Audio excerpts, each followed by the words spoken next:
untuk menyongsong semester 2 ke depan, kita akan buat suasana baru di kelas yang lebih nyaman, menyenangkan, betah, sehingga bisa pulang makan.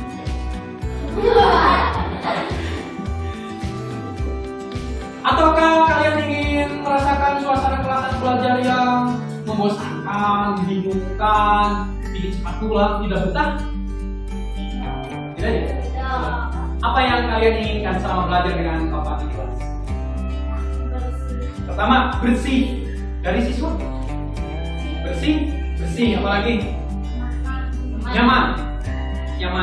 Apalagi? Menyenangkan. Menantang mau tidak? Kalau belajar menantang mau tidak? Mau kan?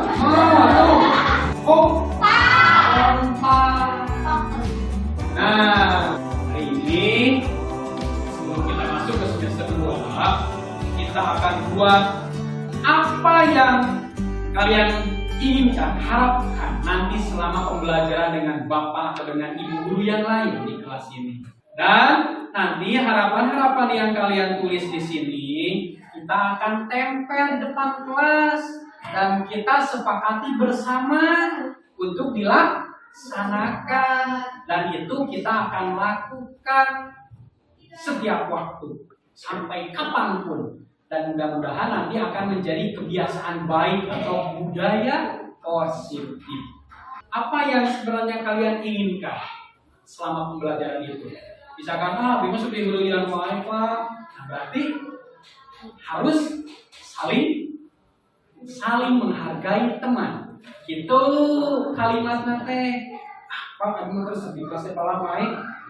Selalu membersihkan, selalu menjaga kebersihan kelas. Aduh, misalkan Bapak guru sok ditegur wae untuk mencegah ditegur di sisilan mengerjakan PR atau tugas perumahan. Saya harus selalu mengerjakan tugas dan PR. Misalkan banyak teman yang kesulitan sok jadi karunya, selalu membantu teman. Menjadi perut misalkan yang seret gara-gara jajan sembarangan atau cuci tangan dulu. Selalu rajin mencuci tangan supaya belajar hidup bermakna bagi kehidupan atau bagi kita nanti masa depan. Harus bagaimana sebelum belajar? Berdoa sebelum dan sesudah belajar. Jadi kata-katanya jangan yang negatif, yang jelek. Jangan, dilarang, tidak boleh, jangan seperti itu. Jadi selalu membantu teman yang kesulitan. Selalu berpakaian rapi, sopan kepada guru, dan pasti banyak lagi. Silakan supaya kita tercipta pada saat kita pembelajaran di kelas di Bapak Ibu guru atau di kelas tidak berkenyang aja. So, istri pada tim dari umum. Ini mau banget, kan? Ya. So, mana? Setelah kelihatan, bebas satunya, biasanya ada pinggirnya. Di mananya jelaskan sendiri ya, Pak.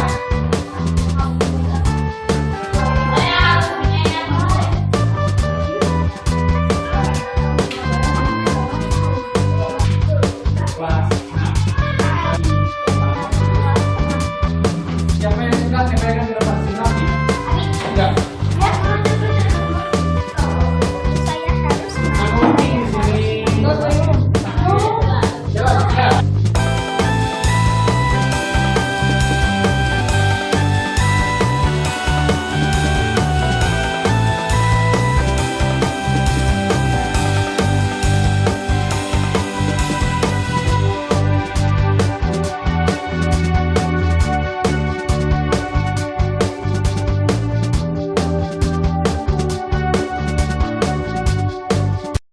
Perwakilan putra dan putri. Ya. Ada 20 keyakinan kelas yang telah kalian tulis. Siap? Bacakan Angel yang warna pink ya. Angel, coba yang pertama apa keyakinan kelas kita? Harus membudayakan 5S. Wah, berarti dokter membudayakan, membiasakan 5S. Nah, 5S teh? Senyum. Ketika apa yang ketika bertemu dengan guru atau orang tua atau teman teman-teman, kita harus melakukan senyum, salam, sopan, santun. Saya akan menjaga kebersihan di kelas. Iya, nanti semua ayah ada yang bakal buang sampah sembarangannya. Hebat ya. Lanjut. Kita harus sopan santun pada siapa saja. Ya, hebat. Nah, itulah kesepakatan yang kita buat hari ini. Ini sebutnya keyakinan kelas 6. Apa dari hal-hal yang ini apa yang harus kita lakukan? Melaksanakannya setiap hari dan menjadi budaya positif. Dalam keyakinan kelas yang telah susun kita ini, kita harapkan kita bisa menjalankannya dengan sepenuh hati, tanpa mengharap imbalan, hadiah, penghargaan, ujian, atau apapun dari Bapak Ibu guru. Ya, murni ikhlas dari hati nurani kita ya, supaya nanti menjadi budaya positif. Ya. Siap? Siap. Audio Jungle.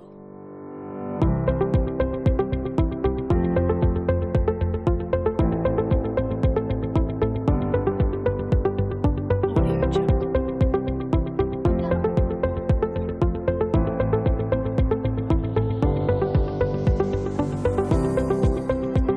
Audio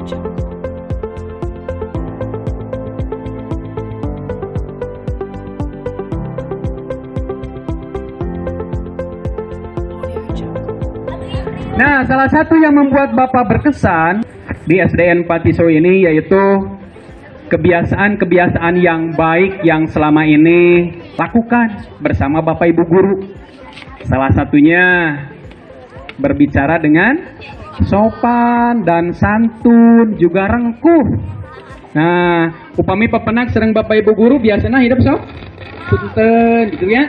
Atau napi salam, atau napi assalamualaikum, atau 5S. Nah, 5S teh?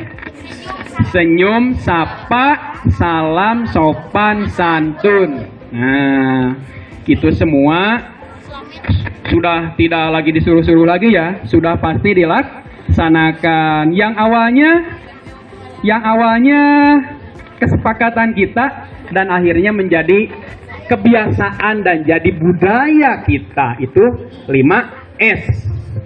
Yang kedua, setiap hari semuanya selalu menjaga kebersihan, baik di dalam kelas, di luar kelas, di halaman.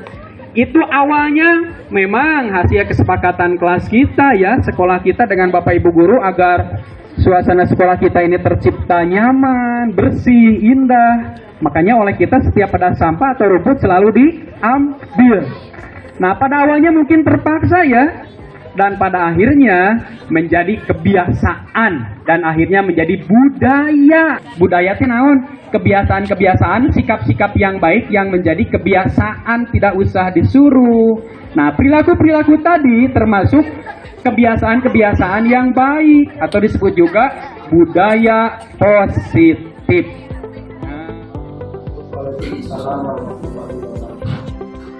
Kita Bapak Ibu dia materi teh terus ibu kurima disebut teh materi guru penggerak teh sadaya materi anu baru ada ibu kurima istilahnya teh baru tapi pami penerapan segala mah biasa sering masih biasa dilakukan.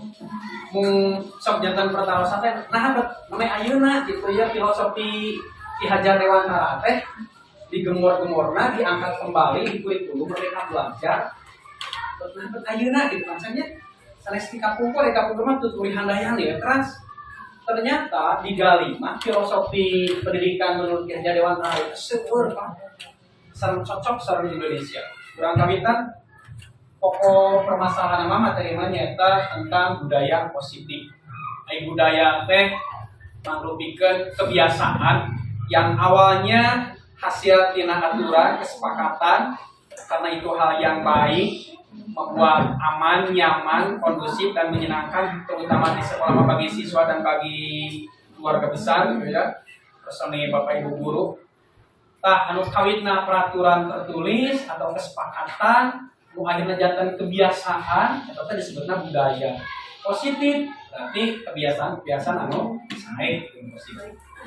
Saat ngaguar karena budaya positif, simkuring bade nyawang heula dan dasar heula nyata tina filosofi pendidikan menurut Ki Hajar Dewantara pancang dina bukuna dasar-dasar pendidikan keluarga. Itu nya benten anu janten dasar kurikulum Merdeka Belajar. Nyata tujuan pendidikan menurut Ki Hajar Dewantara teh nyata menuntun segala kodrat yang ada pada anak agar anak dapat mencapai keselamatan dan kebahagiaan yang setinggi-tingginya, baik sebagai manusia seutuhnya maupun sebagai anggota masyarakat. Ya kan tujuan pendidikan teh menurut Ki Hajar Dewantara nyata menuntun ya menuntun apa itu sebetulnya nya nuntun ngarahkeun kada bisi geubis tiga deblu kada eta leueur gitu nya enten. Menuntun segala kodrat alam teh nyata kodrat anak yang terlahir ke dunia. Terus kodrat zaman mah kodrat keadaan zaman saat ini. Zaman urang kapungkur sareng zaman ayeuna ulah diterapkeun ke zaman anak sekarang gitu nya gitu. Urang berpikirnya global, maju, selalu melek terhadap teknologi, pengetahuan atau model-model baru dari dunia luar, tapi tetap orang kena kiasa nyaring kan dia. Jadi teu seutuhna nyaplok nurutan terpengaruh karena kodrat zaman. Ya. Itu urang teh tugasna teh menuntun pendidikan teh sesuai kodrat alam dan zaman.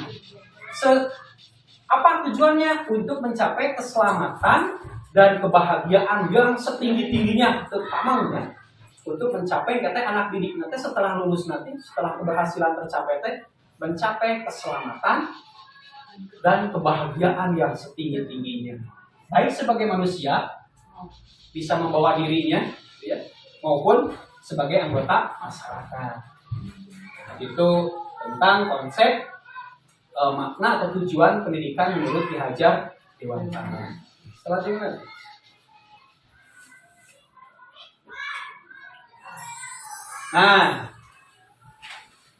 biasa namanya kamari ya di bahas ya serang tutor teh. Guru teh ibarat petani sebacanya. Asa-asa ngalungnya padahal petani sareng guru teh mempunyai peran yang sama. Kalau petani mah meureun anu dituntun teh nyata tanaman padi jagung. Kalau guru mah nyata siswa. Lahan pertanian diibaratkeun di sekolah mah sakola. Bibit tanaman ibarat siswa. Itu ditebar di sekolah, ditebar di kita disebut teh pabinihan gitu ya.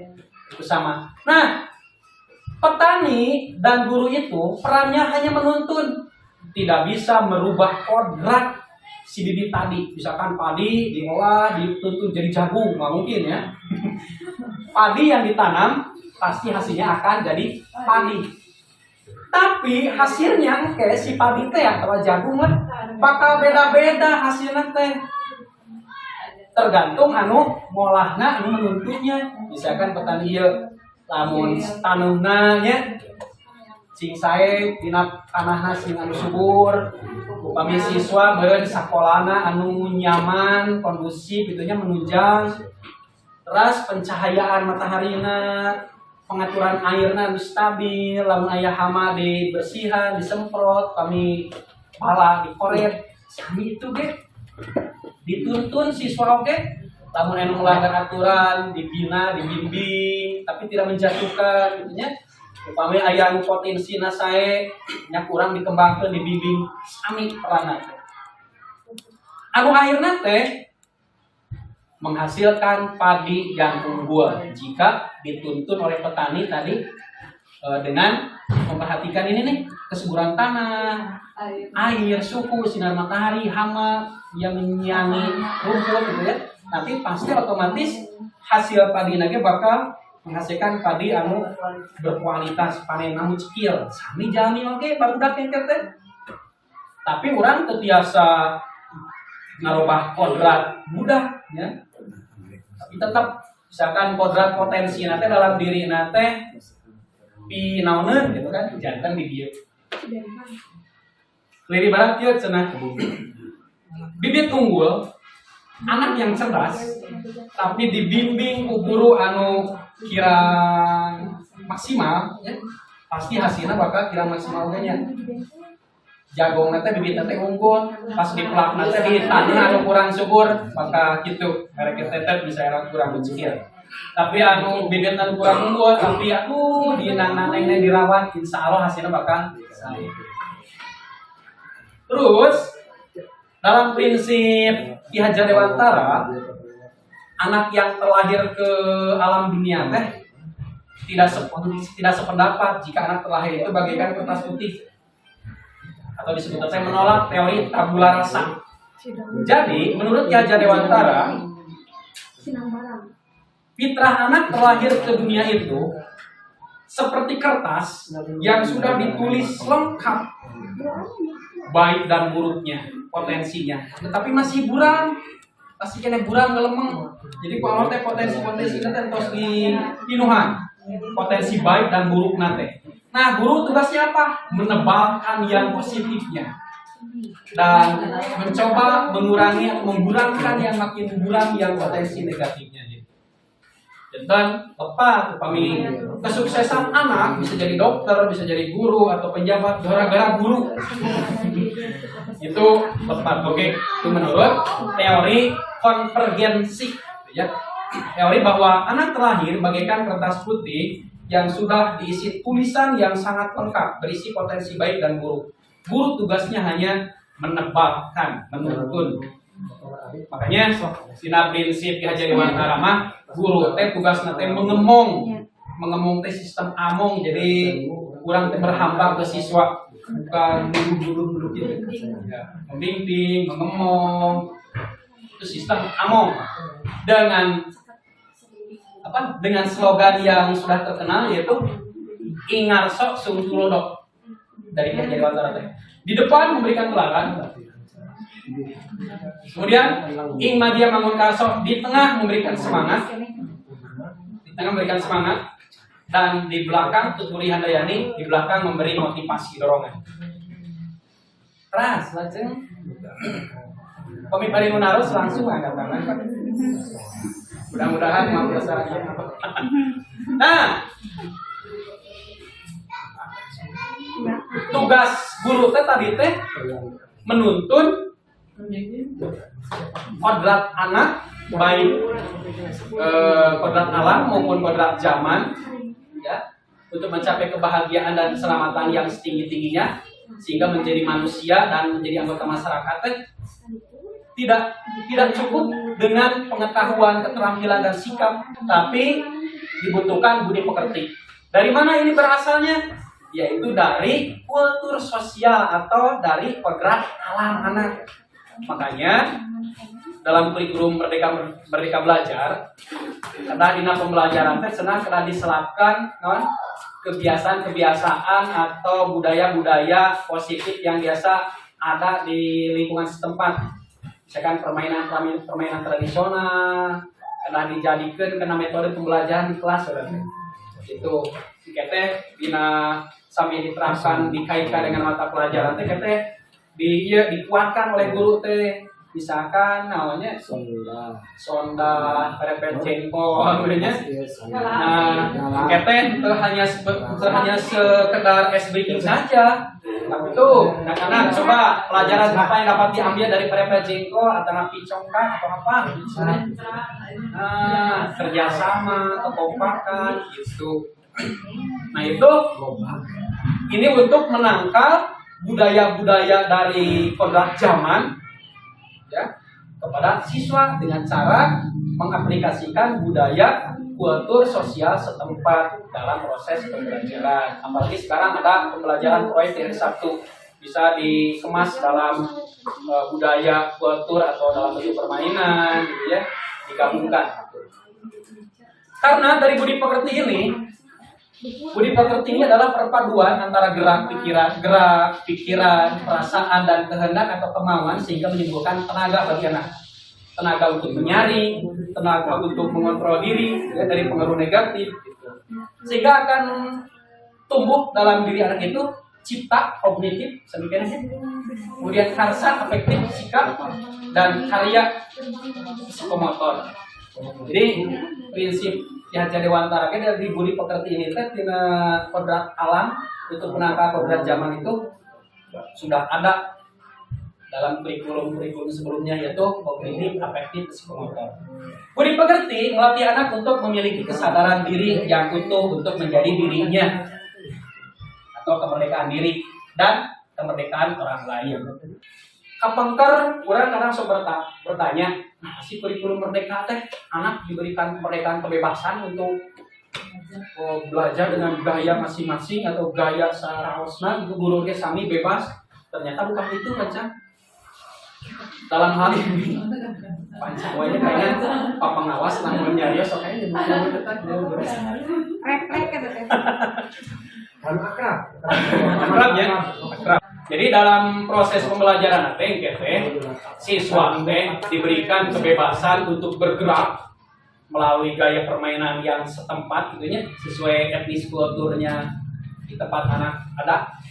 Kemudian afektif sikapnya juga dari tadi mempelajari budaya-budaya yang diterapkan dalam permainan tadi, dan psikomotor gerakannya atau keterampilan yang akan munculnya nanti. Gitu. Jadi merdeka, gitu. Merdeka di sini adalah merdeka anak untuk belajar sesuai kulturnya masing-masing, sesuai kodrat zaman yang sekarang tuntutan, tapi tetap dikontrol, disaring kodrat alam, tentunya. Jadi merdeka. Itu hanya sekilas saja tentang merdeka. Lanjut. Nah, budaya positif. Boleh Bapak Ibu disimak dulu sebentar. Sekolah diibaratkan sebagai tanah tempat bercocok tanam, sehingga guru harus mengusahakan sekolah jadi lingkungan yang menyenangkan, menjaga dan melindungi murid dari hal-hal yang tidak baik. Dengan demikian, karakter murid tumbuh dengan baik. Sebagai contoh, murid yang tadinya malas menjadi semangat, bukan kebalikannya. Murid akan mampu menerima dan menyerap suatu pembelajaran bila lingkungan di sekolah atau di sekelilingnya terasa aman dan nyaman. Selama seseorang merasakan tekanan dari lingkungannya, maka proses pembelajaran akan sulit terjadi. Ya, terus ya. Dengan demikian, salah satu tanggung jawab seorang guru adalah bagaimana menciptakan suatu lingkungan positif yang terdiri dari warga sekolah yang saling mendukung. Warga sekolah itu adalah siswa, guru, dan staf ya. Saling belajar, saling bekerja sama sehingga tercipta kebiasaan-kebiasaan baik. Dari kebiasaan-kebiasaan baik akan tumbuh menjadi karakter-karakter baik warga sekolah, dan pada akhirnya karakter-karakter dari kebiasaan-kebiasaan baik akan membentuk sebuah budaya positif. Nah, sekarang Bapak Ibu harus mengenal ini 5 kebutuhan dasar manusia, baik kita sebagai guru dan pada intinya di sini adalah kepada siswa. Menurut Dr. William Glasser dalam Choice Theory, jadi kebutuhan manusia itu pancang ada 5. Menurut beliau, yang pertama bertahan hidup. Bertahan hidup. Dalam bertahan hidup di sini ada fisiologisnya makan dan minum ya, yang bersifat fisik, dan biologis ya kebutuhan lain. Kebutuhan lain. Orang dewasa mah terang ya, tapi anaknya bisa ya dihargai, itu psikologis ya, biologis itu ya dihargai, nanti saudara teh disayang, gitu ya, diperhatikan. Kemudian yang kedua adalah kebutuhan kasih sayang dan rasa diterima, ya, kasih sayang dan rasa diterima, diperhatikan, diberikan kasih sayang. Yang kebutuhan yang ketiga adalah kebebasan. Pastinya, kurang hoyong bebas kan, siswa akan tenang, masa pertumbuhan hoyong bebas. Dia melakukan apa saja sesuai dengan karesepna, kahoyongna itu bebas. Kamu di kelas, kurang nyirat wae ge, hoyong bebas ya, hoyong pasti bakal ayeuna melanggar, berarti dia berkeinginan untuk kebutuhan ingin bebas. Kemudian kesenangan. Kemudian yang kelima, penguasaan. Jadi penguasaan teh maksudnya teh saya sudah menguasai nih, saya sudah bisa. Jadi kurang teh kudu diperhatikan. Misalkan anak tampil ke depan berbicara atau membacakan harapan, dia sudah terpenuhi kebutuhannya dengan penguasaan. Nah, guru harus memuji gitunya, membesarkan hatinya. Berarti oh dia teh sudah menguasai. Wah, hebat kamu, Billy. Sudah bisa baca harapan 2. Bagus. Iya Pak, tuh terpenuhi penguasaan anak. Terus bisa kan motor kelas 4? Wah, gimana kamu ya? Nah, tetapi pada kenyataannya jika 5 kebutuhan ini tidak terpenuhi atau tidak terpenuhi, jadi jika 5 kebutuhan ini tidak terpenuhi, pasti bakal ada masalahnya. Nah, biasanya masalah yang timbul sok ditindak ya pemirsa pemangku guru. Pertama hukuman bisa. Hukuman apa Yun? Angkat kakina atau napi ngeliling sejarahnya. Tapi di bubak babu gitu dicepret. Anu kadua mah konsekuensi. Nah, terang teh kamari teh aturan teh naon? Lamun kasiangan teh guru kumaha? Di luar heula nya. Sok di luar heula tuh teu ngerjakeun PR. Di luar heula mangke kerjakeun PR di luar heula, kerjakeun di luar. Itu konsekuensi. Coba suruh Bapak Ibu lebih elok mana, hukuman atau konsekuensi? Konsekuensi ya. Yang terakhir restitusi. Ieu anu jadi tertarik nate abdi dan guru belakang ya restitusi. Naon cenah restitusi teh? Cing sekedar. Biasana ieu teh can mananya. Oke. Lanjut Pak Resa, punten.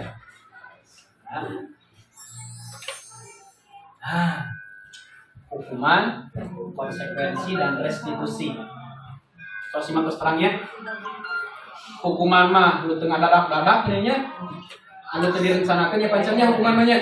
Biasanya pami konsekuensi mah ada perjanjian tapi dilanggar. Nah, sudah konsekuensi anak teh menerima tapi ya kayak restitusi. Restitusi itu yaitu proses menciptakan kondisi bagi murid yang memperbaiki kesalahan mereka sehingga mereka bisa kembali pada kelompok mereka dengan karakter yang lebih kuat menurut dosen. Restitusi juga merupakan proses kolaboratif ternyata hasilnya gabungan, hasil kolaborasi, hasil kesepakatan dari 2 orang atau lebih, 1 orang atau lebih, kerjasama atau diskusi yang mengajarkan murid untuk mencari solusi masalah mereka dan membantu murid berpikir tentang orang seperti apa yang mereka inginkan dan bagaimana mereka harus memperlakukan orang lain. Lanjut, bakal katinganya lebih gambaran cuma teoritis. Nah, ini katinga. Enak kita bandingkan hukuman, konsekuensi dan restitusi. Hukuman termasuk identitasnya gagal sana. Jadi upami diterapkeun teh bakal gagal ka siswa. Upami konsekuensi sering restitusi mah insya Allah bakal sukses. Cuma nanti ada kelebihan kekurangan. Hukuman. Lamun siswa diberi hukuman atau kita diberi hukuman pasti akan menyakitkan. Ya, sesuatu yang akan menyakitkan harus terjadi. Aduh dihukum. Kedua, upami konsekuensi mah ya memang sesuatu harus terjadi karena saya tadi melanggar. Karena sudah tahu tadi teh kerjakeun PR jadi kudu kerjakeun PR di panggung kita beres ka kelas. Upami restitusi mah dilihat atas teh pilihan dia melakukan hal itu. Ya. Oke, jelas. Kelas hukuman tidak nyaman untuk murid dalam jangka waktu pendek. Jadi hati nyaman ya, dongkol. Terus upami konsekuensi mah sama tidak nyaman dalam jangka waktu pendek.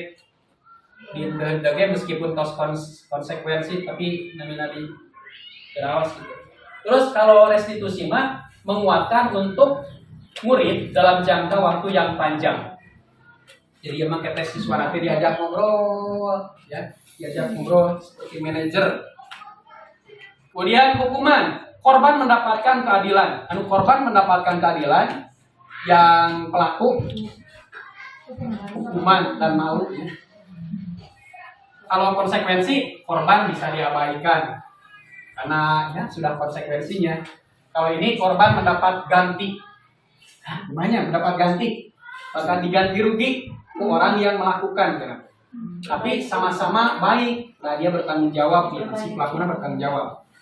Terus hukuman, murid akan tersakiti kalau konsekuensi tidak nyaman. Atas kerja tidak nyaman, jadi rada teu nyaman, atas melanggar teh jadi malu. Misalkan, nah pelajaran penjas di orang sepatu olahraga yang sepatu sanes olahraga. Terus dengan konsekuensi itu kudu ngulingan lapangan. Ya, ngulingan lapangan. Anggar jadi izin banyak. Izin pulang tidak nyaman. Kalau restitusi mah murid atau anak akan mendapatkan penguatan. Oh, jadi kalau melakukan hal itu teh akibatnya begini. Terus perilaku pasif agresif meningkat. Nah, ini dia. Bakal jadi pemurung dan bakal mudah marah, mudah tersinggung ya dan jadi hati-hati. Kalau ini mah penguatan hanya bertahan dalam jangka waktu pendek. Jadi melanggar, laksanakan hukuman anak konsekuensinya. Sudah biasa lagi, katanya. Jadi ngesimpas kurang nges ya. Konsekuensi dilaksanakan. Bisa berulang lagi nanti. Kemudian kalau restitusi mah masalah akan terpecahkan. Ya bakal ya aksi nyata nanya. Sistem tidak akan berjalan bila murid tidak takut. Hukuman dilaksanakan, tapi muridnya tertakutin bakal anger. Ya, anger we dihukum begininya. Kemudian memerlukan monitoring dan supervisi terus-menerus dari guru. Wah, ini mah guru jadi repot, jadi harus memantau, mencari-cari anak yang melanggar konsekuensi. Terus kalau restitusi mah anak atau murid akan belajar bertanggung jawab untuk perilakunya yang sudah dilakukan. Kalau hukuman ini berlaku hanya pada sebuah institusi hukum. Kalau ini konsekuensi membantu penerapan mengikuti peraturan dalam masyarakat. Membantu penerapan mengikuti peraturan dalam masyarakat. Upama restitusi mah fokus pada pemecahan masalah yang jangka waktu yang panjang. Jadi bakal terus jadi karakter kan nanti. Terus peraturannya adalah kamu harus, kalau hukuman mah kamu harus memakai sepatu hitam hari Senin. Kamu harus itu hukuman. Kalau kata-kata di restitusi, apa peraturannya? Ayo. Nah, harus memakai sepatu hitam kan? Kalau tidak, apa konsekuensinya? Lari 10 keliling di lapangan. Mampukah ku melakukannya? Terima kasih. Apa peraturannya? Mampukah kamu melakukannya? Jadi emang kesepakatan. Upama restitusi mah apa yang kamu yakini. Jadi apa yang kamu yakini itu kieu Bu. Satu acan nanti orang teh tos sepakat sareng siswa teh misalkan lamun aya PR telah dikerjakeun. Lamun ka sakola hari Senin kedah tepat waktu ulah kasiangan. Itu mungkin nanti mata pas kasiangan teh atanapi pas sapatunan teu hideung teh Senin teh bakal ngaros teh. Anakku atanapi sahaya disebut teh. Adam, apa yang kamu yakini bahwa di hari Senin itu kamu harus bagaimana sepatunya? Hitam Pak. Oh iya, kalau kamu tahu hitam, mengapa kamu pakai warna yang putih? Apa yang bisa kamu lakukan untuk memperbaiki masalah ini? Coba. Nah, gitu. Oh, besok mah misalkan ya untuk Senin yang akan datang mah ada hidup Pak. Ya, gitu. Hari mah kamu harus. Terus, selanjutnya murid akan membenci peraturan. Resepnya. Pasti ya membenci peraturannya. Resep. Alin sak itu upacara teh. Sukanya. Nah, gitu ya. Karawasnya. Ya. Resep upacara.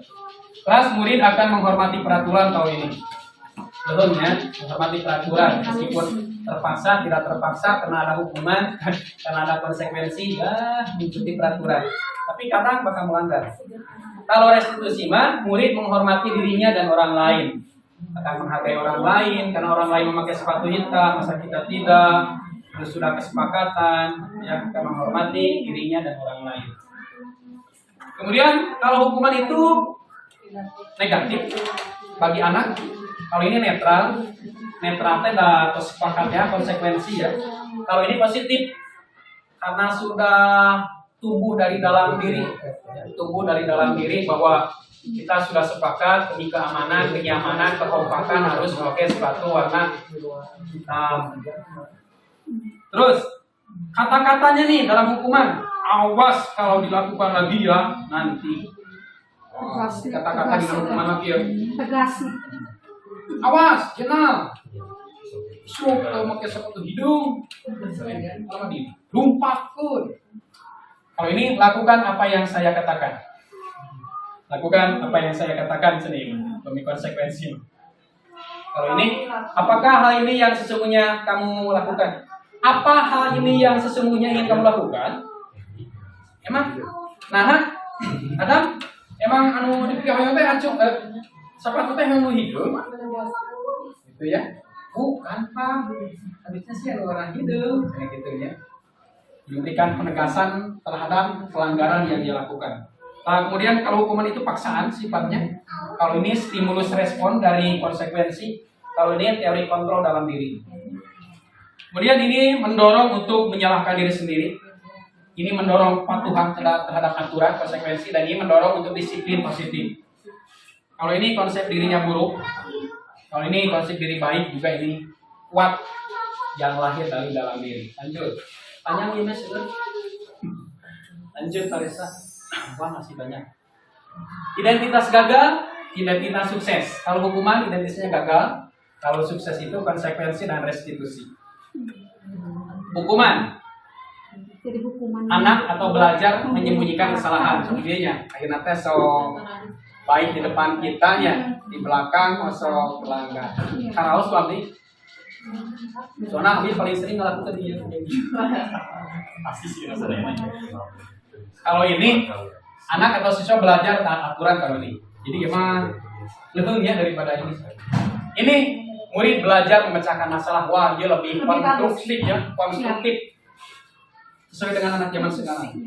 Kalau ini mencoba mengontrol murid dengan penguatan negatif atau membayar impas kesalahan. Kamu tadi tengerjakan PR. Push up 10 kali. Gara-gara tengerjakan PR bisa push up 10 kali. Wah, harus terbayar ya kesalahan saya. Itu. Upami ieu mencoba mengontrol anak dengan penguatan positif. Lamun tengerjakan PR teh kahiji moal biasa. Buat jadi papatahan ya mah. Upami ieu mah anak paham bahwa dirinya sendiri yang pegang kendali kontrol ya. Restitusi. Kemudian ini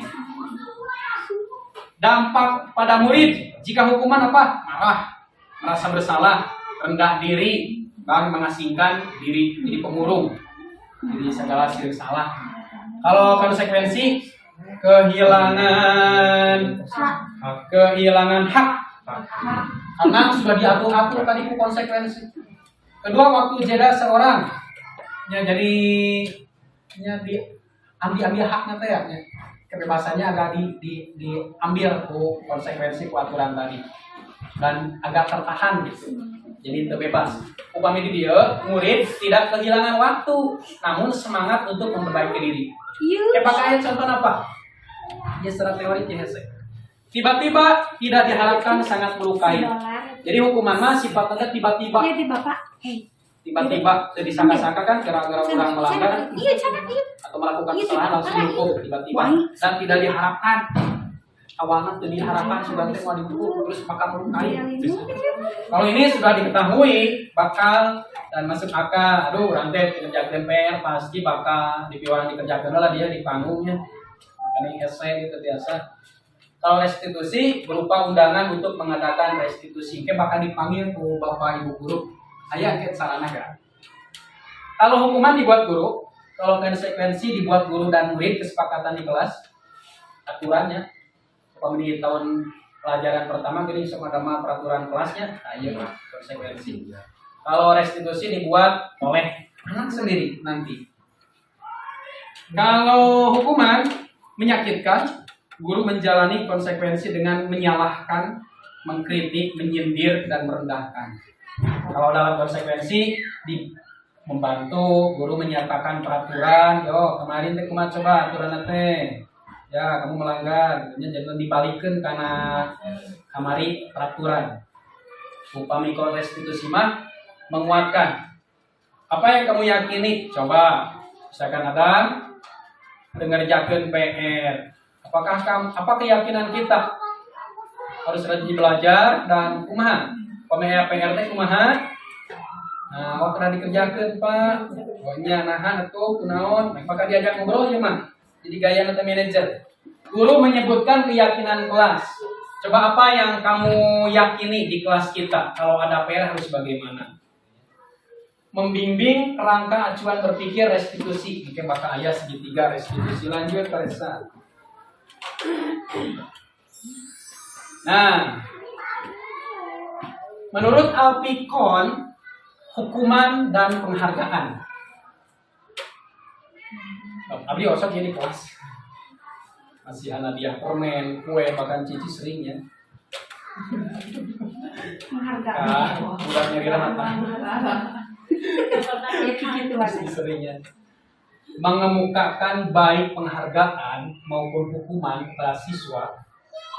Apakah berbuat baik atau berbuat yang hebat, itu diantara yang lain adalah cara-cara mengontrol perilaku seseorang yang menghancurkan potensi untuk pembelajaran yang sesungguhnya. Kira itu jadi pamrihnya, pamrih, berharap, kayak lalu dari hadiah TA, kayak motivasi, hadiah. Pamrih apa yang hadiah? Kenapa bisa ya? Pas Adina tanya jauh pada bahas yuk, Abdi milih setuju dengan pemberian hadiah ternyata itu. Jadi menurut Cohen, secara ideal tindakan belajar itu sendiri adalah penghargaan sesungguhnya. Justru dengan belajar teh anak sampai kabisa teh itu adalah pembelajaran, baik melakukan hal yang baik dan buruk, kemudian anak bisa memecahkan sendiri sesuai hati nuraninya, justru itu adalah penghargaan yang lebih baik. Lanjut Teresa. Jadi kalau diajarkan pamrih gitunya budak. Ciri-ciri restitusi. Audio Jungle.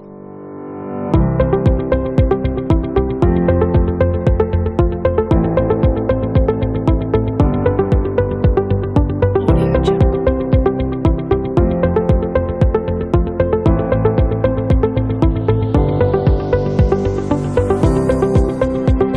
Audio Jungle. Biasa nama, namun ada anak yang melakukan kesalahan teh sok dipanggil dirinya, jadi terangan pembaturan anaknya, akhirnya teh jadi rendah diri. Tapi ya semua, mungkin teh manehna bakal merubah sendiri, bakal ditujukan kepada teman-temannya, dia akan merasa enak, teman-temannya mau menyudutkan. Lanjut.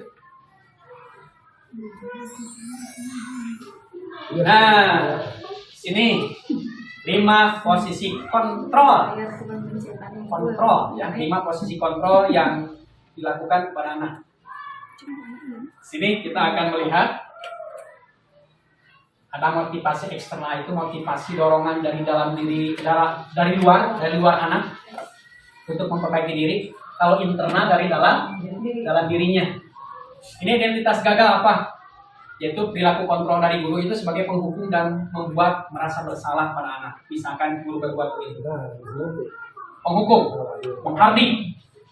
Menghardi teksnya, hardi, menujuk-nujuk, menyakiti, menyindir. Nah, itu disebut penghukum. Atau pembuat merasa bersalah, berceramah menunjukkan kekecewaan yang mendalam. Aku, bapak mah kecewa, atau apa? Terapi, gitu ya. Jadi merasa anaknya bersalah. Pami menghukuma nunyuk-nunyuk jo nyentak-nyentak gitu. Pami teman lagi ya mah benten deui membuat alasan-alasan. Tidak apa-apa, kamu tidak mengerjakan PR, nanti jadi tanggung jawab. Apa lah. Gitu. Jadi kuning gitu ya. Ya mah terlalu PRT. Kalau pemantau, wah, ya mah perhatikan. Adam, dari tadi Bapak lihat kamu tidak menulis. Jadi pengerut ya. Imam menghitung-hitung tadi 3 kali tugas mengumpulkan pemantau ya. Dia merasa diawasi. Pasti yang dilakukan ini. Manajer mengajukan pertanyaan-pertanyaan. Misalkan kemarin Abdi waktu restitusi TK biasanya itu ada mulainya biasanya. Dan Bapak menerima laporan di Bapak Ibu guru kira rencana ada teh hari menuju di kelasnya sekarangnya terus Bikin nama bagus. Teh. Nanti terus teh. oh cobi alasan ada tentang kali menyerah gancang teuing gancang teuing cenah Bapak Ibu guru teh ngadikteuna makanya abis baca pisan Para jadi teh. Aduh. gancang teuing aduh kepenat terus Bina penghukum, pamit guru berkata biasanya gini, kalau kamu tidak melakukannya, saya akan Bapak Ibu guru. Kalau membuat merasa bersalah, kamu sudah mengecewakan Bapak Ibu. Bapak Ibu malu dengan tindakanmu. Jadi merasa bersalah berarti nggak buyuk. Teman, lakukanlah untuk Bapak ya. Yo, misalkan apa udah heseng mengerjakan ya sudahlah. Nanti Bapak akan gariskan ya, tenang saja. Teman, keenakan ya. Maka ketumanan. Kalau pemantau, kan tadi yang ke nanti, kasiangan. Apa peraturannya? Sudah jantengnya. Apa konsekuensinya kalau tidak mengerjakan atau kesiangan? Baca raraban habis sakit tuh. Nyariosnya letuk kasar, raraban 7 bayu. Nyarios kasar langsung kan teh jo. Sirine ke kelas payun. 7 kali 7. Itu di piwarang pemantau. Kalau manajer, nah gimana? Ditaros deui mah karena keyakinan waktu kesepakatan dengan Bapak Ibu guru di kelas. Makanya keyakinan kelas ini diserap nate, didamel nate sebelum semester dimulai, sebelum pembelajaran dimulai. Disesuaikan bicara situasi ayahnya. Yogi. Apa yang kita yakini? Naon cing kesepakatan urang teh? Naon yang seharusnya kita lakukan jika kami aya anak yang melanggar teh? Apa kamu meyakini hal tersebut baik? Kalau kamu meyakininya, maukah kamu memperbaikinya? Tuh, manajer ya. Kalau kamu memperbaikinya, jadi kira-kira hal-hal tersebut akan menggambarkan apa tentang dirimu? Hasilnya bagaimana nih kalau dihukum anak? Wah, bakal memberontak, pendendam, menyalahkan orang lain. Kalau yang membuat mereka bersalah yaitu menyembunyikan. Nah, menyembunyikannya. Ya, menyebutkan, menyangkal, bohong, dia berbohong. Tokoh. Kalau ini ketergantungan jadi teman mah. Tadi kan si Bapak Guru, lumayan dikerjakannya. Kalau pemantau mah menyelesaikan bila diawasi saja. Oh iya. Kalau ditinggali hubungan sama teh mah gandol. Sering dilakukan ya. Ya mah bakal menguatkan watak karakter yang damanena yang mengkonstruksi sendiri. Lanjut. Iya. Jika ada 5 kebutuhan anak yang tidak terpenuhi, kahiji, tadi teh naonnya? Kahiji teh penguasaan, kebutuhan akan penguasaan, kebutuhan akan kebebasan, kasih sayang, kesenangan, bertahan hidup. Salah satu tidak terpenuhi, ya anak akan melakukan hal-hal yang tadi terjadi saya. Anak di kelas yang ngobrol, orang berangkat, terus nantinya, sebenarnya ngerjakan PR. Berarti itu ada kesalahan-kesalahan yang 5 kebutuhan tadi tidak terpenuhi. Kamu ayah anak mengobrol seru, kurang berarti itu menariknya. Berarti kebutuhan anak untuk senang tidak ada. Atau misalkan budak teh geus ka sakola teh pakai cepet anu baru, terus ku guruna teh teu dipuji-puji ka hayang teh. Kan hayanya. Bu guru mah kitu tadi tapi teh ngamot cepet baru meuli teu ditaros. Kan manehna teh butuh perhatian dan kasih sayang. Dimanyun geuninnya gitu. Nah, jika masalah-masalah itu terjadi, Maka ini cara pemecahannya. Audio Jungle.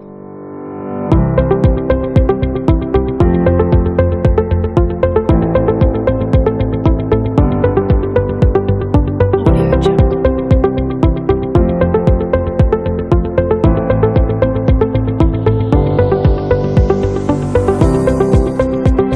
Audio Jungle.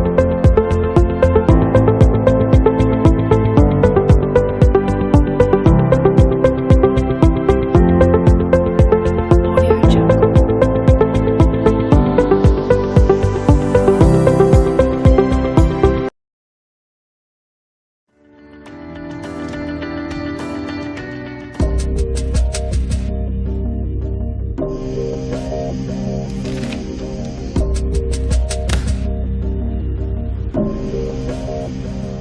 Naren! Sini kamu! Selamat pagi, Bu. Selalu terlambat. Kamu deh, pasti terlambat. Maaf, Bu. Saya... Apa? Apa coba? Alasan kamu apa lagi? eh, Kapan sih kamu tidak terlambat? Malas sekali ya kamu jadi anak.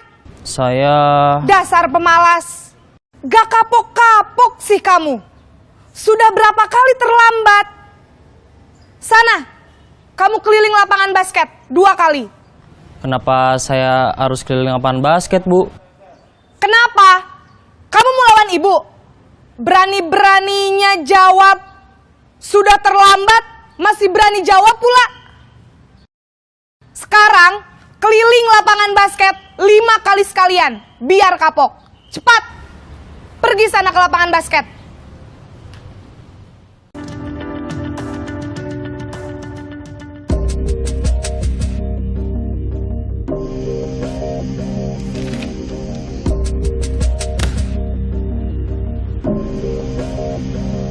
Naren!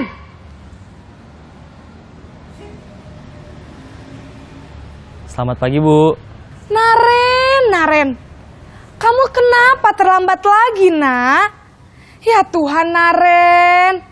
Kamu senang ya bikin ibu susah ya? Kalau kamu terlambat lagi, nanti ibu yang ditegur bapak kepala sekolah, nak.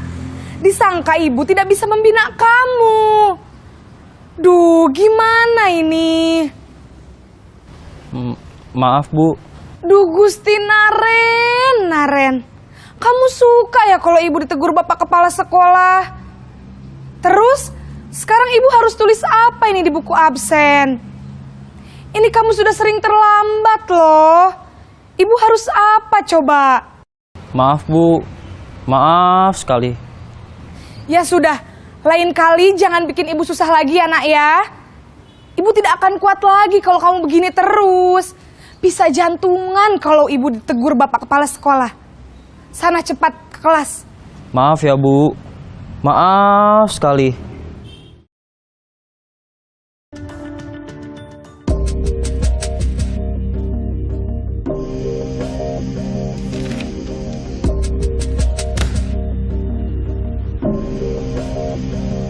Naren!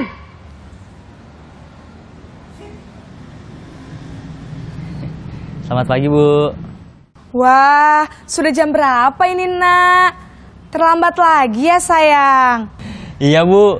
Habis ibu saya lupa bangunkan saya, Bu. Kamu malah menyalahkan ibu kamu. Kamu bukannya anak yang larinya paling kenceng. Kok terlambat sih? Iya, Bu. Saya memang terlambat bangun tadi. Jadi, biarpun saya lari kencang, tetap gak kekejar, Bu. Ya sudah sana. Nanti lain kali larinya lebih kenceng lagi ya. Biar gak terlambat lagi. Bikin seneng ibu. Demi ibu. Bisa kan? Bisa lah, Bu. Ya sudah sana masuk kelas. Ibu beresin urusan absen kamu. Kamu ini ada-ada saja.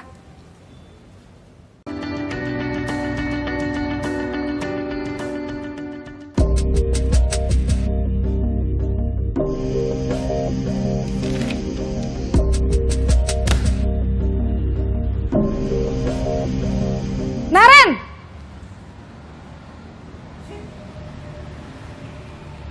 Selamat pagi, Bu. Naren, apa peraturan sekolah kita tentang jam berapa kita harus masuk sekolah, nak? Kita harus di sekolah jam 7, Bu. Iya, betul. Sekarang sudah jam 7.20. Naren sudah tahu konsekuensinya jika terlambat hadir. Paham, Bu. Saya harus tinggal kelas pas jam istirahat selama 20 menit. Iya, benar. Konsekuensinya demikian. Jadi nanti jam 9.30 pas istirahat, kamu harus tinggal di kelas, kerjakan tugas tambahan untuk ketertinggalan kamu, ya? Baik, Bu. Siang Sarah, Siang, Pak. sudah lama nggak ketemu Sarah. Kenapa hari ini ada di sini? Kesel, Pak. Kesel banget. Masa aku dikatain tukang fitnah, Pak? Ya aku marah lah. Aku balik ngatain Eka di depan kelas. Kesel banget. Oh begitu. Ya pasti kamu marah dan kesal. Bapak juga akan marah apabila ada yang menuduh Bapak seperti itu. Kemudian pada saat itu kamu mau melakukan apa? Ya saya langsung ngatain Eka lah, Pak. Kesel banget. Saya bentak-bentak dia depan teman-teman lain. Oh begitu. Pasti kamu melakukan seperti itu karena suatu alasan tertentu bukan? Iyalah, masa saya diam saja, Pak? Ya saya bela diri lah. Masa saya dituduh tukang fitnah? Ya wajarlah. Mempertahankan harga diri itu sesuatu yang penting buat kamu. Untung kamu tidak bertindak lebih gegabah lagi. Hanya membentak-bentak. Iya, Pak. Untung saya masih bersabar dan hanya membentak saja. Sudah gemes padahal. Saya pasti bela diri lah. Ya pasti ya. Tapi kamu memilih untuk tetap bertahan dan bersabar. Kamu memilih untuk tidak berbuat lebih parah lagi bukan? Iya. Nah, sekarang coba kita lihat lagi. Tindakan kamu yang bentak-bentak Eka di kelas. Tindakan kamu itu kira-kira sesuai dengan keyakinan kelas atau prinsip kamu tidak? Enggak lah, Pak. Capek, Pak, jadi pemarah. Jadi keyakinan atau prinsip mana yang kurang sesuai dengan keinginan kamu? Ya, saya sebenarnya sangat menghargai orang lain. Mungkin saat itu saya menjadi emosi, jadi tidak menunjukkan sikap itu. Kamu meyakini tidak? Menghargai orang lain itu penting buat kamu. Yakinlah, Pak. Iya, setuju. Kita harus saling menghargai. Namun, ada juga keyakinan yang kita sepakati yang perlu kita jalankan apabila kita sedang marah, bukan? Ya, saya bisa lebih proaktif, mulai dengan diri sendiri. Saya bisa jadi lebih bersabar, mengambil waktu jeda untuk berpikir mau apa selanjutnya. Kira-kira kamu bersedia memperbaiki masalah ini tidak? Bersedia, Pak. Kalau kamu memperbaiki masalah ini, kamu akan menjadi orang seperti apa? Saya akan menjadi orang yang bertanggung jawab kali ya, Pak. Dan senantiasa proaktif. Iya, menurut kamu bagaimana rasanya menjadi orang seperti itu? Ya nyaman lah, bangga bisa bersabar dan menahan diri. Baiklah kalau begitu. Yuk kita pikirkan bagaimana memperbaiki masalah ini.